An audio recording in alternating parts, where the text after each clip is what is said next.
Speed versus soul. Can D2C brand build convenience with experience? And we will find out right away.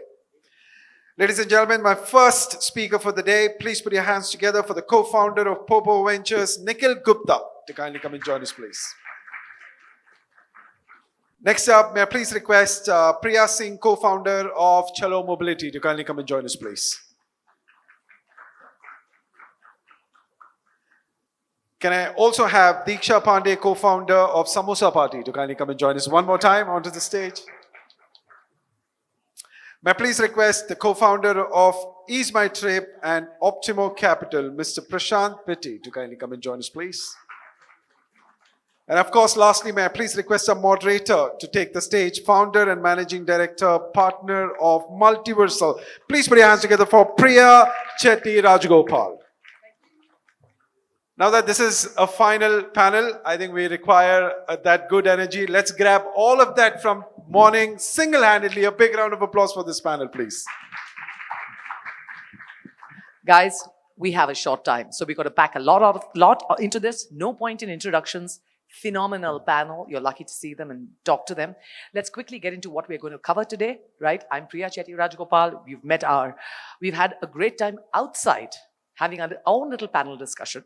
So we're going to have some fun here as well, I hope. All right.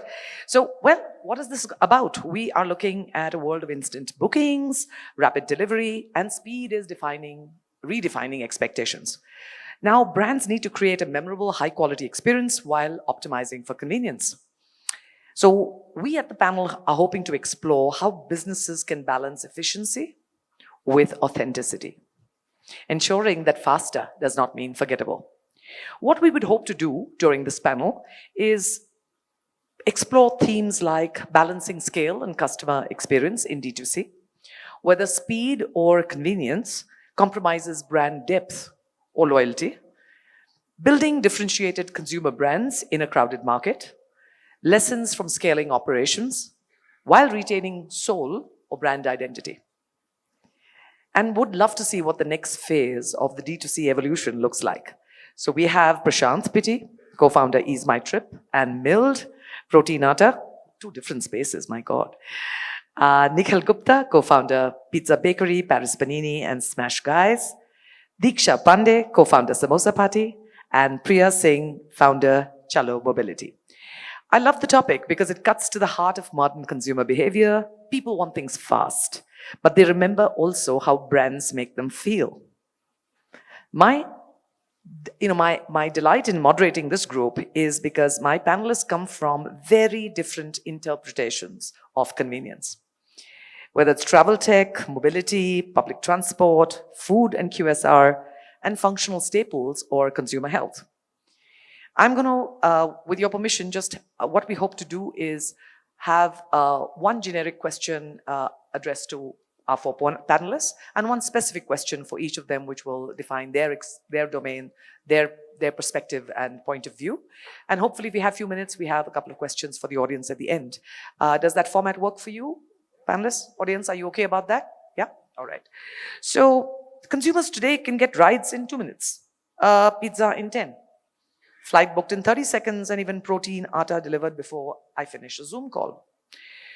So speed has become a feature, but memory still builds brands. So what we hope to cover today is, in the race for convenience, are brands accidentally becoming efficient, but emotionally forgettable? Or can speed itself replace it and become part of the experience? So here's my anchor question for the four of you. And think about it and look back at your experience. What is that one moment when you realized that customers don't actually buy speed? They buy reduced anxiety. And how has that changed the way you build your brand? I mean, nobody wakes up and says, I want fast delivery, I want fast delivery. They're saying, I don't want friction in my life, get it fixed, right?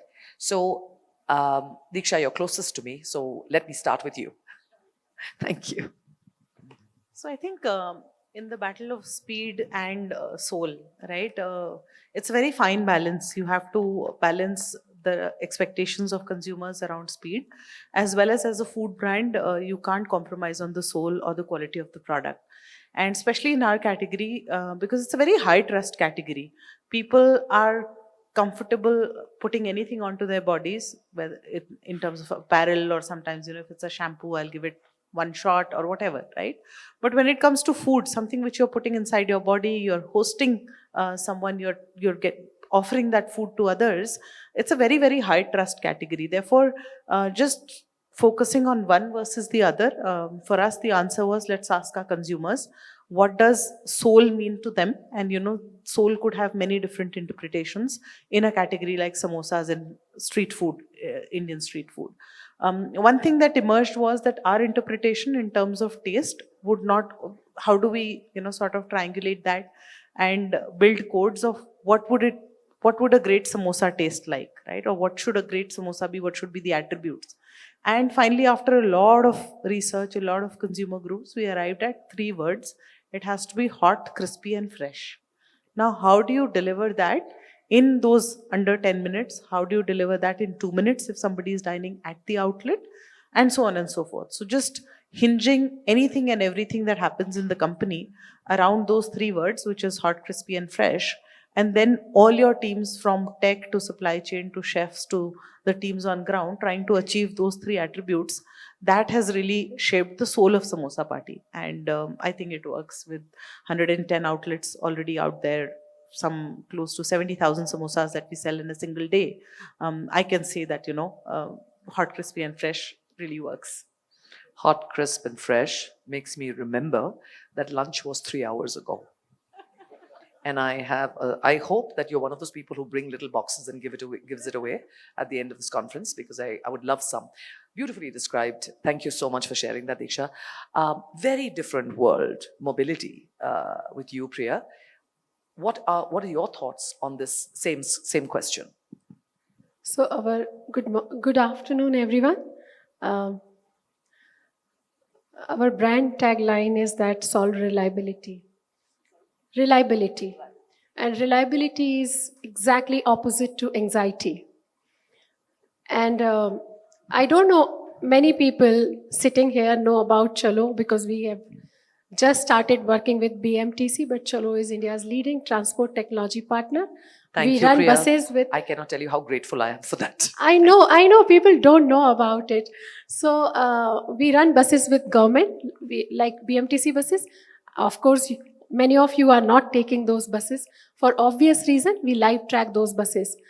An average person spends around 35 to 40 minutes at bus stop, not knowing where exactly their bus is. And when you solve just by live tracking, people can predict their journey. And when somebody can predict and rely on bus, the anxiety reduces, right? And 80% people travel by public transport every day in India, looking at the GDP and the per capita income of India. I mean, there are like 3 to 4 people out of 100 people who have cars in India. Just imagine, $200 to $50 per capita income we have in India. So we are anyway relying on public transport, but unfortunately nobody takes it because we don't know where it is. And when you go inside the bus, the experience is broken. Bus akeli industry hai jisme chutta chalta hai. I'm sure you know about some Hindi, so I'm using something. So we are solving for digital tickets so that you can travel with your mobile. You don't have to carry the cash. So anxiety, we understand. And when you solve for masses, you cannot miss the soul. Because if you miss the soul, you cannot solve for masses. Thank you so much.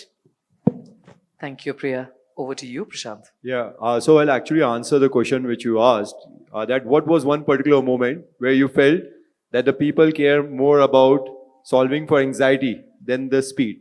See, I mean, you look at any app these days, they'll allow you to book flight tickets, hotels in less than 30 seconds. That's a feature. That's not a product. I'll tell you one instance which I remember very, very clearly. That was during the COVID times.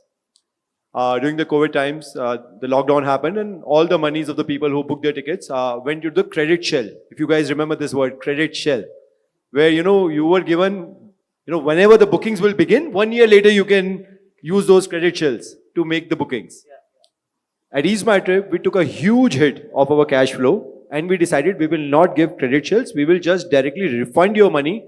And later, whenever we get money from the airline, so be it.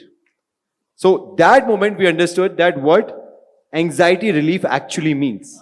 That is, speeds and everything is a feature. That does not build relationship.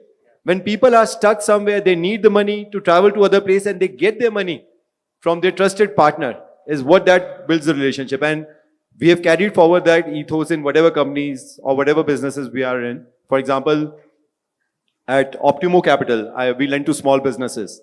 And over there as well, the promise is not that I will give you money in one day against your property. The promise is that your property paper will not be stuck for 60 days. That's the promise.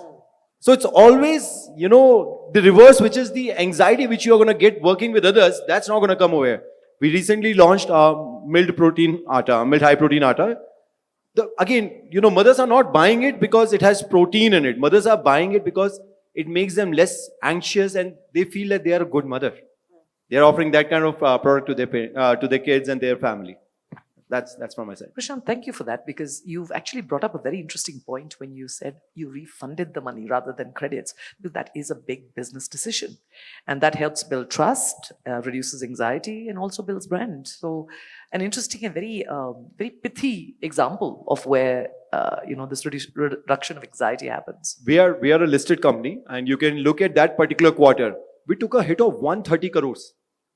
By refunding money immediately to people. And we had like 160 odd crores in the bank.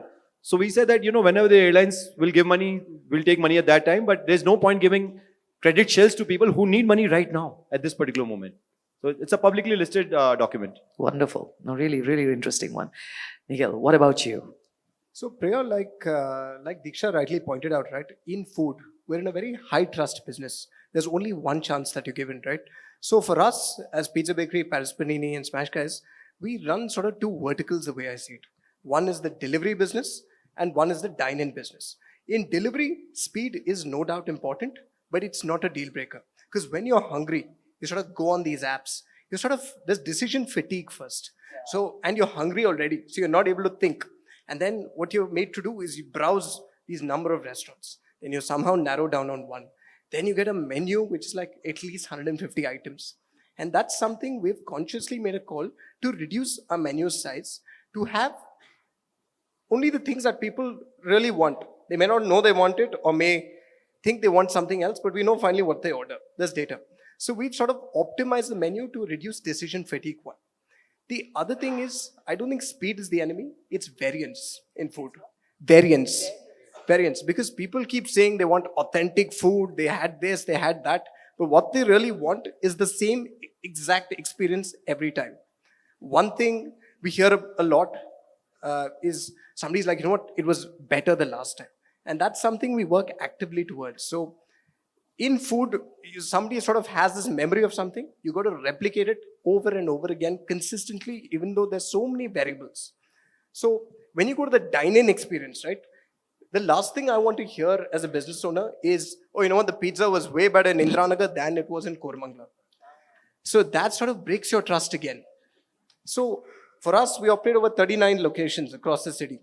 So we've worked hard to make sure that the back end is strong and things are very consistent. It reduces any friction. So you walk into any pizza bakery across the city, you'll have the exact same experience, the same music, the same kind of tables and chairs.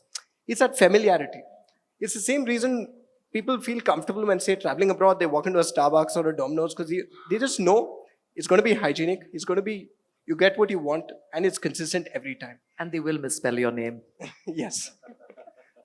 So I don't think speed is the challenge. Especially in food, people just want it consistent and not a different experience and a different surprise every time. That's such an interesting perspective. Variance, decision fatigue. These are things that I'm sure that as a consumer, I've really not thought about. And as an entrepreneur, Nikhil, this is very difficult to achieve, these kind of things, and taking decisions on your customer's behalf, paring down menus, for example. But this builds brands. And I don't know about you, audience, but, I think that some of the inputs that we've got on this very, I think a sharp question really is very different from each one of our panelists, and also very Pitti in terms of what defines their connection to their customer and how you're able to make your customer relate better and be stickier really with you. So convenience, speed, and as as you pointed out, Diksha and Priya, that this is not an either or. You are sometimes looking at both. So let me get on to the second part of our questions. We do have a very short time, so we will go as fast as we can. Prashant, I'd like to start with you. I do recall EaseMyTrip, and I've used it quite often myself, and I'm so impressed to hear about what you did with the credits. I truly, hats off to you for that authenticity, that belief in your product and the belief in your customers. I truly believe that means a lot and stands a lot for what you and who you are. But it grew from like a bootstrap challenger to the big guys in a very highly competitive OTA market. I know you've moved into a different space. Now you're in consumer wellness, really, with the milled protein atta, very, very different, from, the good ghar ka atta and the sexy travel site, that kind of thing. So digital convenience to nutritional habit formation. And I remember hearing you say that you went through hundreds of trials, literally, to make your high protein rotis feel like it was the usual or the normal. And again, that's a good indication of speed versus soul that we're talking about here. So my question to you is this. EaseMyTrip succeeded in a category that was where convenience became almost invisible. It's a given. Like you said, it's not a product. It's a facility or a mission. Consumers now expect bookings in seconds. It's not a big deal. But with Mirrored, you're trying to change something deeply habitual and emotional. What Indians eat at home. And when D2C enters, when it becomes very powerful, when it enters rituals, not just purchases. We spoke a little while ago about my problem with the perfect pulka. Yes. And how I suffered for the last 20 days when my maid, my helper left and I had a new person. And I just discovered rocks and frisbees where there were pulkas earlier. And it just made me so depressed. I had no idea I would feel that way. I was always the person who said I can eat out every single day and it doesn't make a difference. Prashant, this question, this breadth that you've dealt with, and the fact that you moved into a space which is ritual, habits, health, tell us more about that. So no, they are two completely different worlds, of course. And as you said, one is a tech platform where millions of people come on daily basis to book their flight tickets, hotel bus, and the other one is changing the habit completely. And boy, I did not expect this one to be so hard. You're asking your grandma to give up the way she had learned from her grandma on a roti and get on the bandwagon of a protein. How did this happen? There's an interesting story. I'll just do it very quick TLDR. I was trying to get fitter and better, and I just couldn't sleep without eating my perfect rotis. So 4 years ago, I hired one food scientist, and together we did 281 trials to get 45% protein while having a fulka like a fulka. What was your waist size after that? You should look my older pictures. You should Google Prashant Pitti and this guy's, he's an imposter. I don't look the same at all. So I've been eating it for the last 3 years. My family has been eating it. My friends have been eating it, and we call it as Prashant Ka Atta. That was the name. Until only 7-8 months ago, we launched it as milled high protein atta. I'll tell you the biggest challenge which we are facing. I mean, it's doing wonderfully well, much, much more than what we expected it to be. We are almost selling 8,000 kgs a day. But the problem is that people don't know that there is a problem in the traditional Indian diet. How do you tell that there is a silent deficit? See, to book an air ticket, you were comparing both, right? You wake up one day and you want to go to Goa.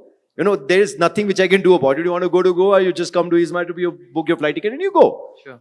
But over here, it's much more deeper. You have to educate people that, Indians on an average are more skinny fat compared to the Western world. We eat 3 times lesser protein compared to the Western world. And, now the education is there, which is why the protein supplement market is exploding.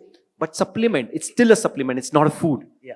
Which is why, we launched this where it becomes part of your routine. The best food you can eat is what you eat every day. And that's what we're trying to change. It's a tough market, but, EaseMyTrip taught me how to fulfill the need of transaction. But over here, I'm learning how to change the viewpoint of mothers and grandmothers. It's a tricky business. Yeah. No, it sounds fascinating. The fact that you've approached the bottom of the pyramid, something that we take so much for granted. The fact that sometimes a largely vegetarian home may not get the source of proteins, whereas they do get their roti and their chawal. So how does that work? A very interesting problem to solve, which you have, and I love the story. So thank you for sharing that, Prashant. Really appreciate that. I want to get to Diksha with the next question. Diksha is one of the few from the space who has come from hospitality and come from the food business, has spent a lot of the career in that. If I recall, you've been at the Oberoi, Chai Points, Pizza Hut, and was Adani as well? Co-works, okay. So definitely hospitality, food, that's been in your DNA for the longest time. And once you described your ambition of creating a scalable Indian snack globally from Darbhanga to Dublin, which I thought was interesting. And you are one of the few companies that have used automation and AI in operations while still selling nostalgia, right? So here's my question to you. Your Samosa party is such an interesting contradiction. Now, this is a conversation I'm finding very difficult to have because the more I'm talking about it, the more I'm just consumed with the desire to have a samosa right here, right now. But anyway, I will hold on. I don't know about whether you feel the same way, but I certainly am. Yeah. Hands up if anybody wants a samosa. Yeah. Mark it straight away. Immediately. Awesome. Okay. But interesting contradiction. Samosa party. You've industrialized and scaled one of India's most emotional local snacks without making it feel like it's mass produced. How do you standardize nostalgia? So I think the short answer is you don't. Okay. You don't fight nostalgia. You don't. We deliberately, from the day we started, we knew that we cannot fight your mother's samosas made at home. Some of us may have those memories. We cannot fight samosas. the college canteen samosas. We cannot fight, that after game samosas outside of the stadiums. We cannot fight those 2 a.m. samosas at railway stations and bus stations, which we've all consumed with our friends at different stages in life and probably the happiest times of our lives, right? So we outright, we did not start fighting with nostalgia. We looked at the category and said, what is it that we can position ourselves as instead, right? And in that, obviously the product comes first. It should be a great product and it should be packaged really well. It should be branded very well. And to start with, if you're selling something to consumers where you can't sell the emotional benefits, because I can't. So I said I will sell the functional benefits, which would mean hygienic environment, which would mean the hygiene with which it is produced, the standardization, like Nikhil was mentioning earlier, that one has to taste the same as another, Yeah, right? but ghar jaisa. Ghar jaisa I can't, because ghar jaisa to koi jagah hi nahi hai, and there's no food like home anywhere. So I don't fight that. I try and be the next best that I can. And in that, the standardization, the brand play, the convenience and the reliability is what we can build. And that is what we've gone after. At the same time, you can't do this at scale if you're still going to do it with these, very simple metrics of does it taste right, does it look right, and so on and so forth. So we've had to standardize everything to the degree where there's a lot of technology that is in the company. So much so that, it surprises a lot of people when we talk about it. But more than a restaurant company, I feel at scale you become a supply chain company, right? Your input, and then you're producing something, and then you're delivering it as an experience to the consumer. So your supply chain has to work on technology, your production modules have to work on technology, the way you track your data, your consumer retention, loyalty, everything has to work on some or the other technology.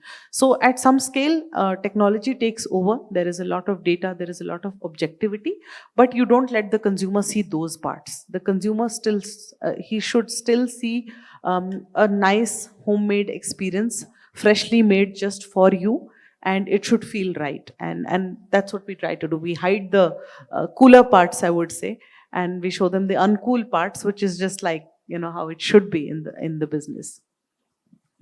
Thanks for that, Diksha. And at some point when you have some time, you can talk about samosa shaming, but that's for later. Priya, I'm going to go on to the next question with you. Look at the diversity of businesses that we have here. I mean, how wonderful is this? Now, your business, Chalo Mobility, you've transformed buses And I respect that so much. I know what a difference it makes to commuters, what it makes to urban planning, transportation, and the city. As a person who's very strong in the civic space myself, I truly feel the impact, and I laud you for it, of having a business in that space, I mean. And it's a stressful experience, right? Mobility. And working with government, of course. So you've transformed buses, which is like meh and a stressful experience, into something trackable and predictable, which has been a huge thing. And your innovation really has been reducing commuter uncertainty and not just improving transport, but that is, I think, a big deal. So here's my question to you. Mobility may actually, in this topic, which is speed versus soul, it may be actually the purest test of speed versus soul, right? Because commuters interact with your brand when they are stressed, tired, late, and feeling unsafe sometimes. So how do you build emotional trust in something as transactional as daily transport? And as a corollary to that, I just want to add, do customers or consumers that you have really remember the fastest experience or the one that made them feel in control? So over to you. Two important questions. So we built a company called Carvale before that. And while building Carvale, we realized that cars are not the answer for this country. And we started building Chalo while building Carvale. And then one day investors said that you are thinking contradictory manner, because you are thinking about solving the public transport and you are still selling the cars. And we divided office, like we were running both offices in the one row, under one roof. And when we invested 80% of our wealth in Chalo, we understand how serious it is for us. And I did my master's in social work. And I was very clear that if it doesn't come out of purpose, you should not do something in life. And public transport is a very, very difficult problem to solve. We have a inside joke between founders that Chalo was bird and Carvale was bird and Chalo is an elephant, which doesn't get solved. So the anxiety about customer is sometimes lesser than anxiety within the team. And some of my teammates, like my head of product and head of tech and head of designs, are sitting here because we have office in Bangalore. Entire tech team sits here for obvious reasons. They all came all the way from, where do you guys work? Huh? Which HSR? Yeah. I don't go there. So they all came here and to party with me. So I keep hearing this statement within the team that we are overwhelmed. And nothing is moving, we are not able to solve this, the approvals come late, and you work with government, right? 90% business is with government. So you can imagine the governance. But if you do not solve with government, you cannot solve the masses problem in India, one thing.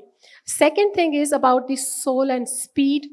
We also have to focus on speed while solving for your soul. Why I say this is, when you think about the problem in public transport, all of us who are sitting here, 99% people are not relying कि मैं बाहर जाऊंगा और BMTC की बस लूंगा, right?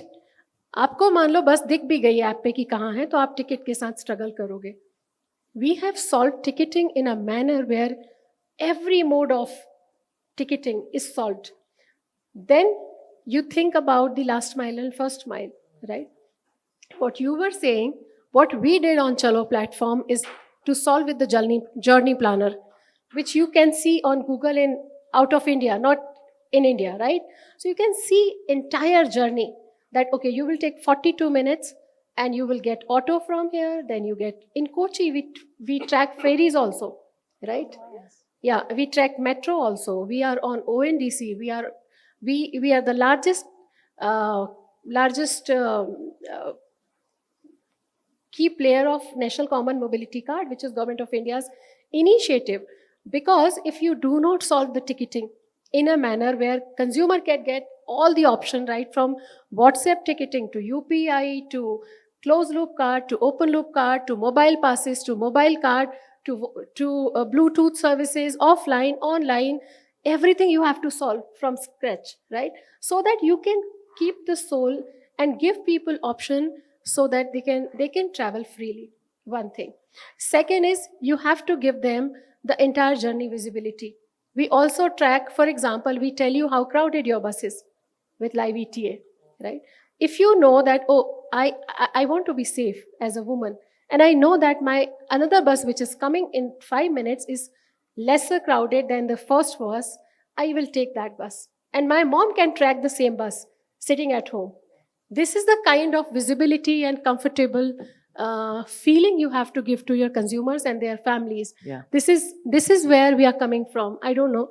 We have very lesser time. I have like thousands of hours to talk about Chalo, but And it's a wonderful it's topic. I mean, it's a wonderful space because what you're doing, Priya, Yeah, is you're giving people control.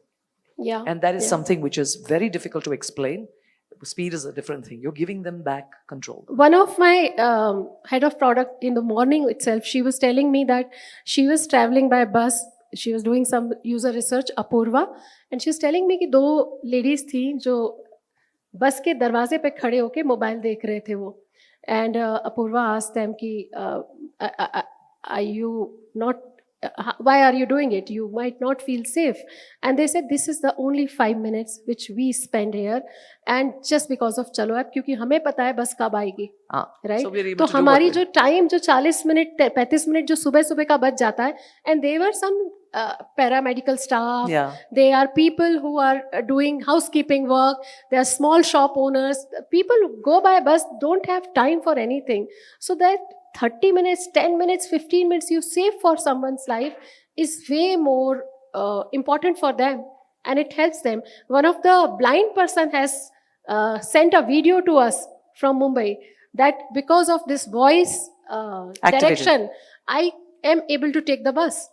This is making a change. So we come back to the issue of control, safety, Yeah. convenience. I would agree. I would agree completely. Thank you, Priya. Thank you for that. And, I think this is something that requires so many more layers of discussion. I'd be happy to have a chat with you. It really is something that transforms. Nikhil, the last question to you, which is on, you've built experience first dining brands in a time that is, so tilted towards delivery. So there's a strong contrast between destination dining and hyperspeed consumption. The restaurant today is obsessed with speed, the restaurant industry, and 10-minute delivery and dark kitchens and optimization standards. So yesterday I ordered pizza in under the Bolt application in Swiggy. I mean, who's going to expect 10 to 15 minutes aayega? But it came in 25 minutes, but it just made me feel in control. I'm not going to do the 45-minute wait. I'm just going to get the pizzas. Do not ask me about my waist size now. It's inappropriate. But the pizzas did a lot, very, very bad decision yesterday. Anyway, be that as it may. Great food brands are still built around lingering memories. You've talked about that, Nikhil. The smell, the playlist, the table, the conversation. In this race for convenience, what should never be optimized? And can a brand be operationally brilliant, yet emotionally disposable?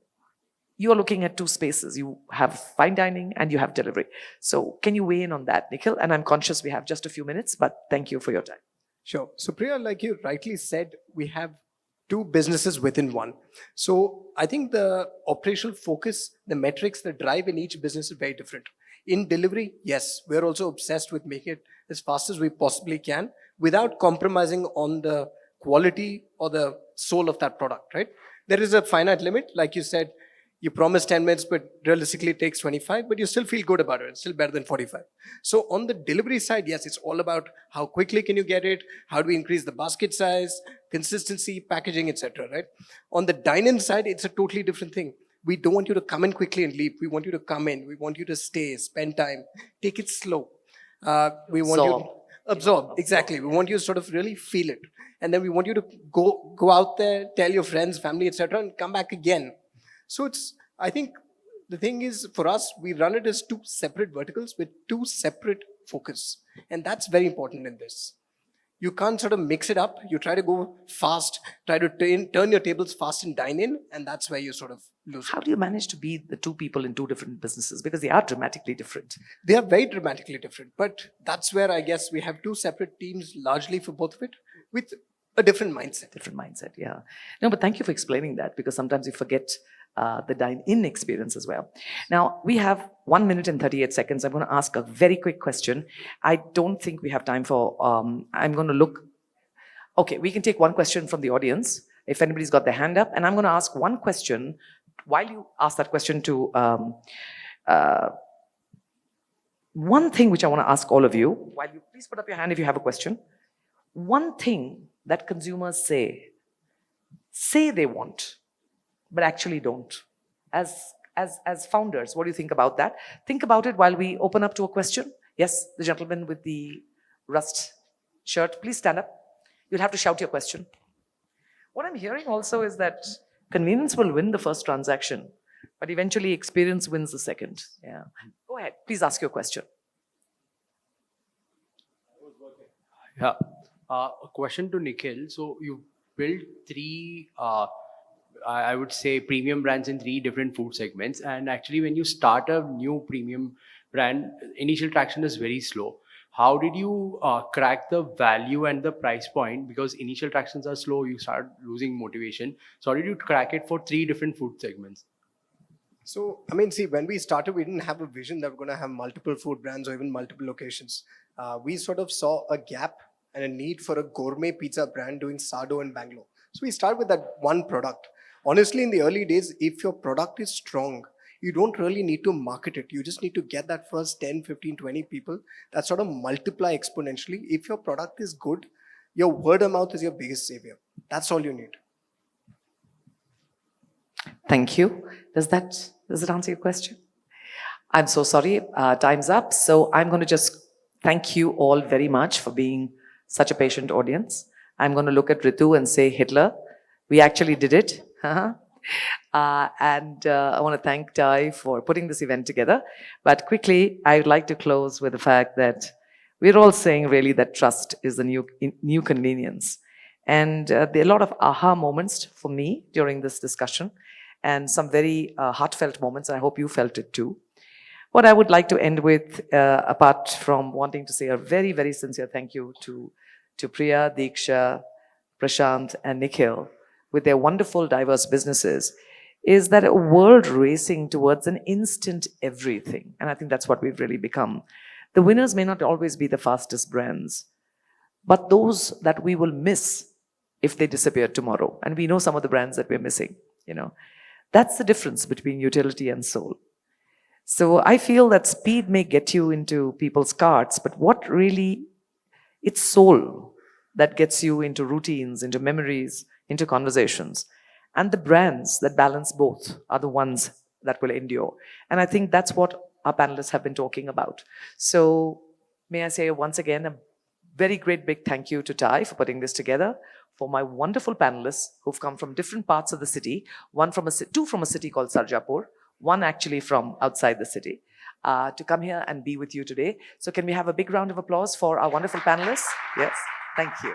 Thank you very much, Ritu, for this wonderful opportunity. And thank you once again. We would want all of you to stay. I think Priya asked for a big round of applause. That wasn't big at all. We will do a big round of applause. Also want to mention Priya Singh ji, thank you very much for speaking from heart. I think this panel was absolutely rocking with both the Priyas. Brilliantly, yeah, absolutely. You kept time, and a big round of applause for a rocking moderator, to be really honest. Brilliant energy. And thank you for giving us that feeling of snacking with Samosa Party and of course, Smash Guys and Pizza. I think throughout, it's 6 o'clock and crossing. So absolutely out and out, a brilliant, brilliant panel. One more round of applause I request, please, for them.